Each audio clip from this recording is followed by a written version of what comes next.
Bienvenue dans Soif de joie, les gens. Ouais. C'est trop bien ce super pouvoir, tu dis n'importe quoi.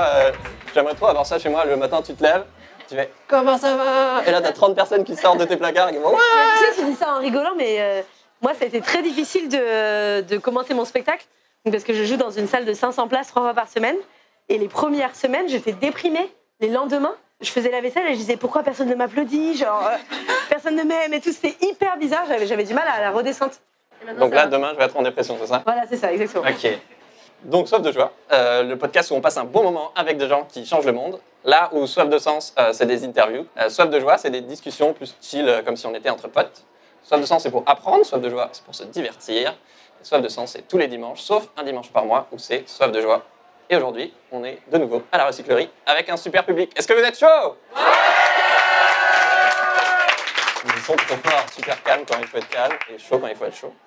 Après l'avoir interviewé sur la colère et les émotions, merci d'accueillir à nouveau l'humoriste Swan Périssé. Salut Swan. Salut tout le monde.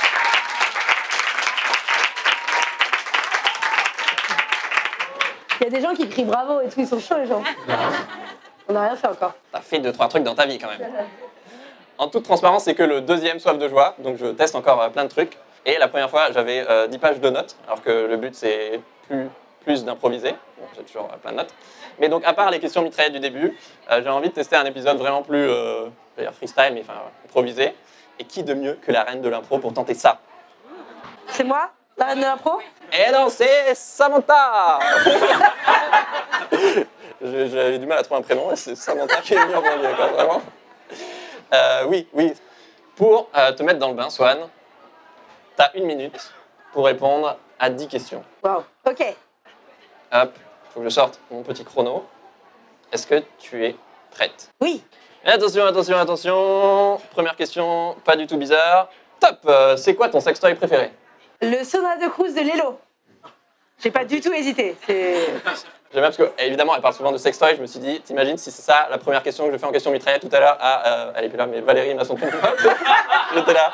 Non, ok, on enchaîne parce que je vais perdre du temps. C'est quoi ton outil de jardinage préféré? Mon outil de jardinage préféré, en vrai, j'aime pas trop jardiner, donc je dirais une grande scie parce qu'il faut couper des trucs en bois pour le jardiner. En quoi c'est trop bien de faire 1m53? Je dors dans le train comme si c'était mon lit. Je me plie mes jambes et je me mets face au dossier de la chaise pour le plus grand effarement de mon voisin. Ouais, je me tourne, je me mets en tailleur, je me mets face au dossier et je m'endors. C'est incroyable. Mais c'est magique. C'est magique, ouais.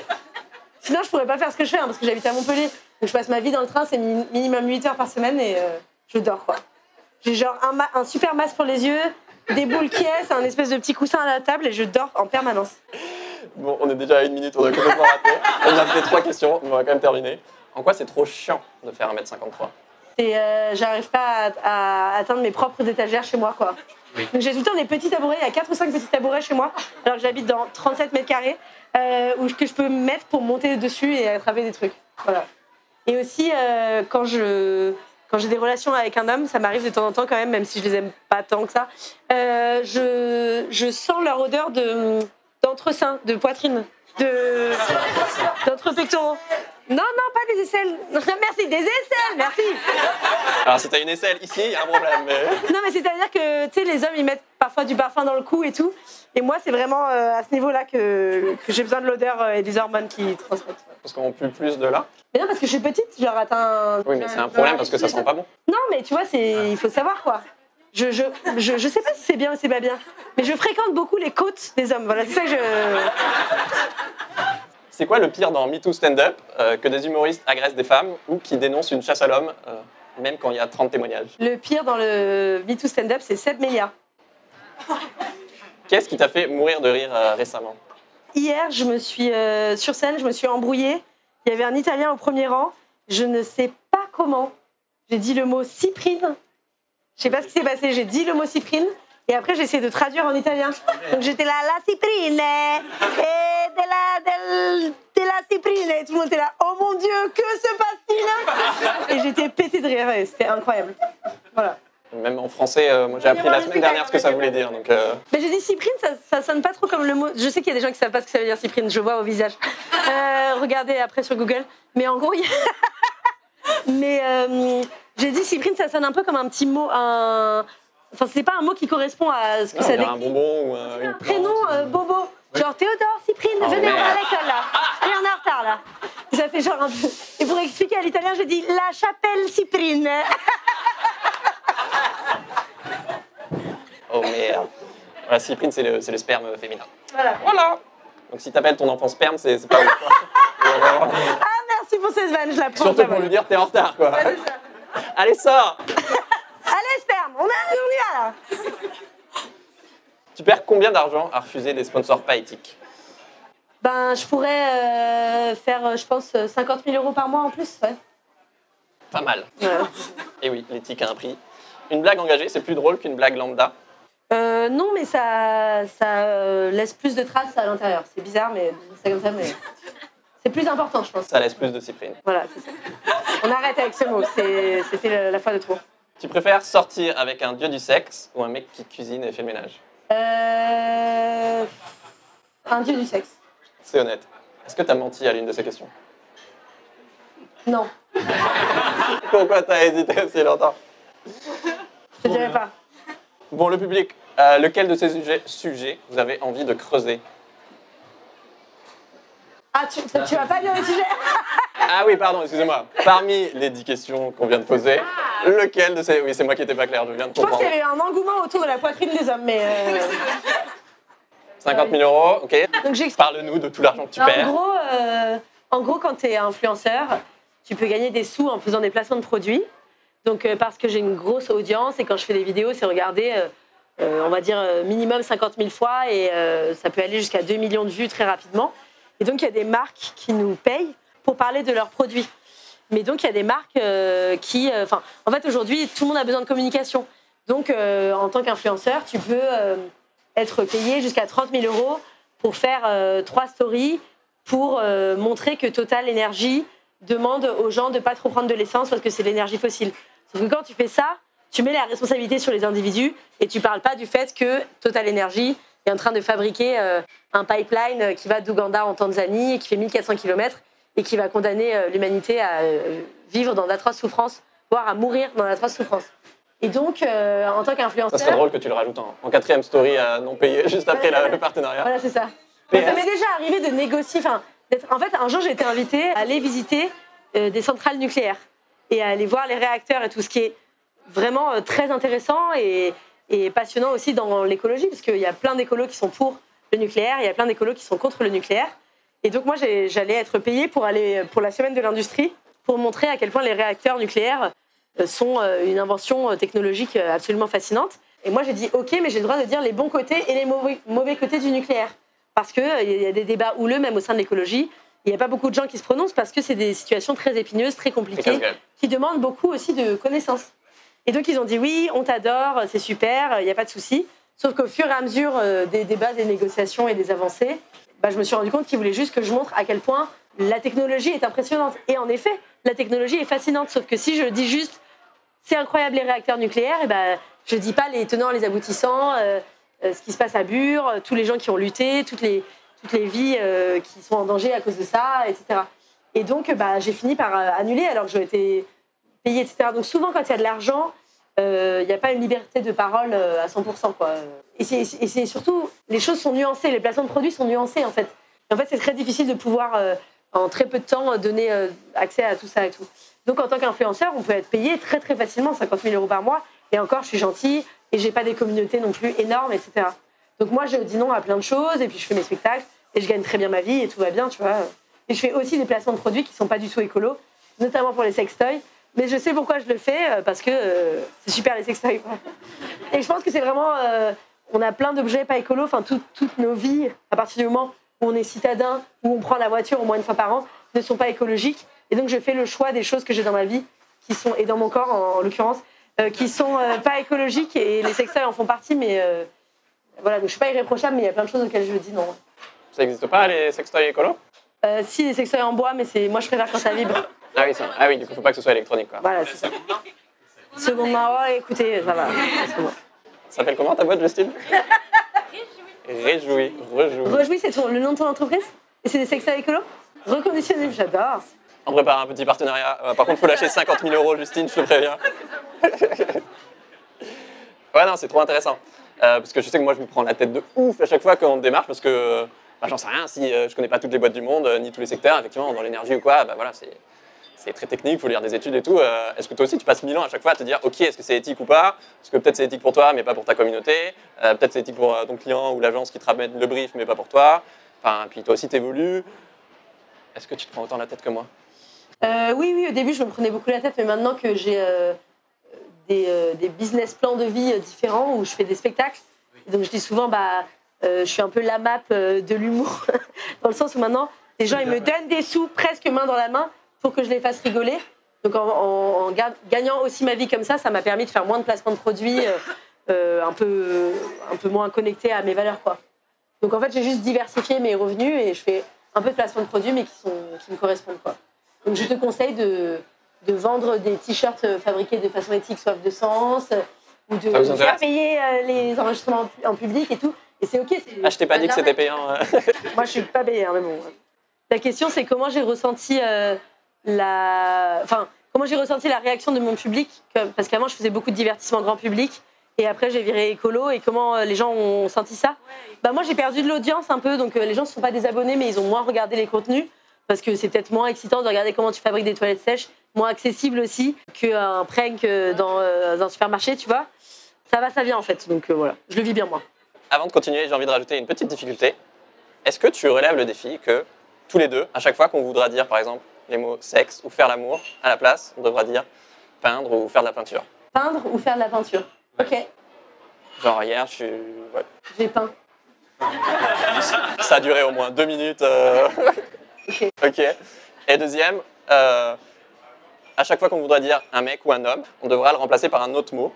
Je vais réfléchir à plusieurs choses, mais je trouvais que quinoa, c'était pas mal. OK. Par exemple, au lieu de dire le mec avec qui j'ai couché, tu devras dire le quinoa avec qui j'ai fait de la peinture. OK. Si ça se trouve, ça va pas du tout être drôle. Mais moi, en m'entraînant tout seul, je trouvais ça très très très drôle. Donc, tu préfères un quinoa bon au lit ou qui cuisine? Tu disais un quinoa bon au lit. Oui, en fait, je pense que c'est intéressant quand tu vis avec un quinoa. Ça n'a pas de sens. Moi, je pense que vivre en couple, ça implique des tâches ménagères. Je suis en train de penser à quinoa en permanence. Comment je dis si j'ai envie de parler de cuisiner du quinoa pour de vrai? Bon, bref, ça implique des tâches ménagères et je trouve ça bien quand c'est sexy pour personne et qu'on s'organise avec son quinoa, par exemple, pour dire toi, tu fais tant de tâches ménagères, toi, tu fais tant de tâches ménagères. Alors que faire de la peinture, c'est hyper important. Je sais pas si c'est clair.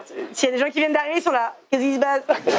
Faire de la peinture, c'est une connexion qui s'organise pas. Tu dis pas genre, ça se passe pas très bien entre nous quand on fait de la peinture. Du coup, il faut qu'on développe la technique du pointillisme. On va aller prendre des cours de gouache. On va s'organiser pour tous les samedis matins, faire de l'aquarelle. Enfin, tu vois, c'est hyper compliqué. Alors que si ça connecte directement au niveau de faire de la peinture, mais que ça connecte pas au niveau des tâches ménagères, tu peux t'organiser pour quoi. Elle est trop forte.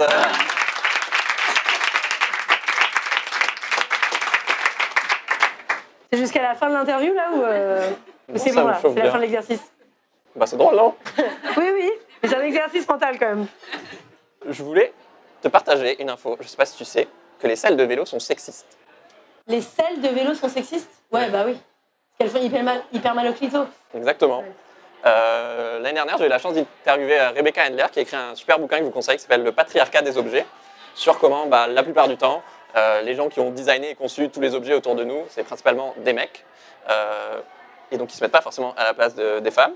Et c'est une cycliste professionnelle qui raconte, pas elle, mais dans son bouquin, qu'elle a dû se faire opérer 3 fois la peinture, à cause de sa selle, justement. Et qu'en fait, elle a publié ça dans le Guardian en Angleterre et qu'il y a eu énormément d'échos chez plein de femmes qui étaient là, mais en fait, c'est un truc hyper courant, quoi. Donc toi qui fais beaucoup de vélo. Oui, moi je fais beaucoup de vélo. Après, pas du tout au niveau pro et tout. Et en vrai, ça va, je vis assez bien sur ma peinture, la selle. Mais c'est terrible parce que j'ai fait 1600 km à vélo. Donc j'ai fait Paris-Copenhague alors que j'avais jamais vraiment fait de voyage à vélo. J'avais jamais fait plus de 50 km à vélo, quoi. Donc bien sûr, j'avais des crèmes déjà adaptées. Donc tu sais, quand t'es cycliste, quand t'es cycliste homme, tu te mets des crèmes sur le cul pour pas irriter, etc. Mais quand t'es une femme, il faut que tu t'en mettes aussi dans la peinture et genre à l'extérieur de la peinture et tout, sinon tu peux avoir des irritations et tout. Hyper sexy, hyper technique surtout ce podcast. Mais j'avais inspiré beaucoup de femmes pour partir faire des voyages à vélo. Et il y a une femme qui m'a écrit en me disant qu'elle était partie en voyage à vélo avec son mec. Son quinoa. Son quinoa. Et qu'elle n'avait plus aucune sensation et qu'elle n'arrivait plus à atteindre l'orgasme. Je me sentais hyper coupable parce que je me suis dit je l'ai influencée pour faire ça. Et donc je savais pas que ça pouvait être aussi grave, mais ça m'étonne pas du tout. Ouais. Parce qu'en fait, quand tu fais du vélo, t'es penché sur ton corps, t'es en appui en fait sur un truc pendant hyper longtemps. Donc je savais pas que c'était un vrai problème. En tout cas, je sais qu'il y a des selles spéciales pour les femmes et c'est des selles avec un espace au milieu de la selle en fait pour mettre ton. Ah oui, je vois. Ton quinoa. Ton quinoa ? Non. Ta peinture. Ta peinture. Il y a un jeu des 5 secondes dans Soif de joie, la lampe du génie. Je vais te poser 2 questions. Et à chaque fois, tu n'auras que 5 secondes pour répondre. Il n'y a pas de mauvaise réponse, mais le but, c'est juste de voir le premier truc. Tu vas me poser une question, puis j'ai 5 secondes. Oui. Ok. Imagine, là, le génie d'Aladin, il apparaît, il dit « Swan ». Il a cette voix-là. Bon, il a peut-être une voix un peu plus grave. « Swan, Swan, tu as 5 secondes pour me demander un vœu altruiste pour un monde meilleur. Quel est ton vœu ?» C'est pas du tout altruiste, mais j'aimerais bien que je rêve de faire une maison low-tech et autosuffisante, une espèce de maison bioclimatique. Et je voudrais claquer des doigts et que tous les travaux soient faits. Comme ça, je peux inspirer le monde entier à faire la même chose, mais j'ai la flemme de faire les travaux. C'est pas du tout altruiste. Mais je ferai des vidéos. Ouais, t'as quand même bien triché. Ah, ça a dépassé les 5 secondes. Non, c'était pas altruiste. Tu as la flemme de faire des travaux. Ce que je comprends très bien. Tu m'as demandé de réfléchir vite. Bon, bah ça tombe bien parce que c'était la deuxième question, un vœu égoïste cette fois. Du coup, on va la refaire. Et cette fois, tu dois vraiment faire un truc altruiste. Je voudrais faire un cessez-le-feu à Gaza. Hyper égoïste. Mic drop.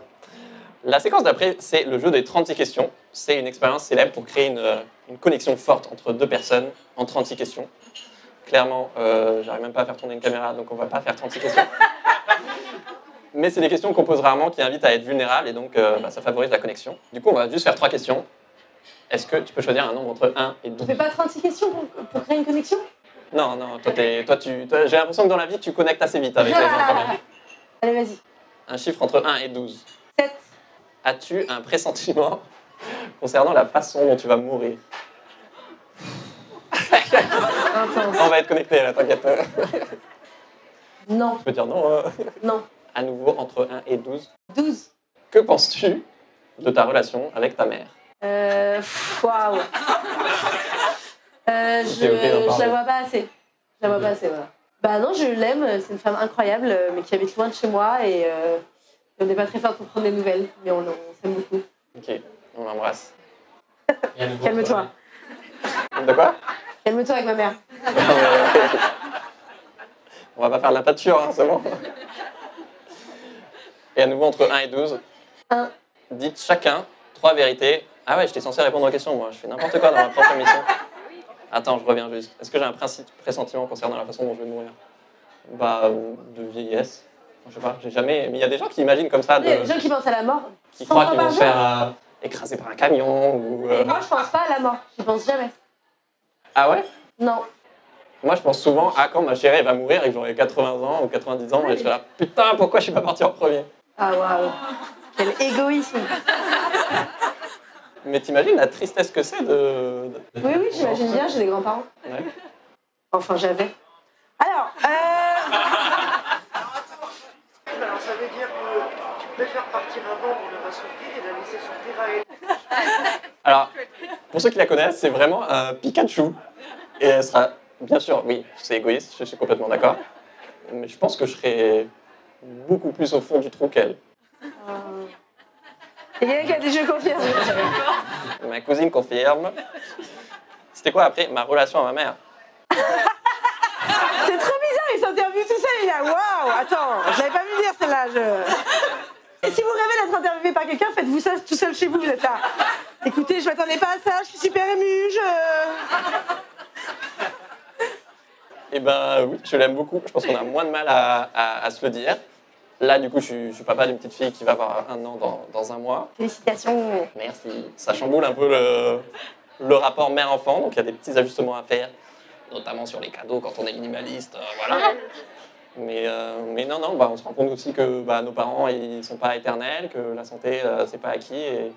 Et ouais, moi, ma mère, j'ai toujours l'impression qu'elle a 50 ans, mais bon, en fait, non. Et donc, faut profiter de chaque instant. Et la dernière question, entre 1 et 12. Dites chacun 3 vérités, commençant par le mot « Nous sommes tous les deux ». Nous sommes tous les deux blancs. Ouais, je vais dire pas habillés avec des paillettes, mais ça marche pas. Mais non.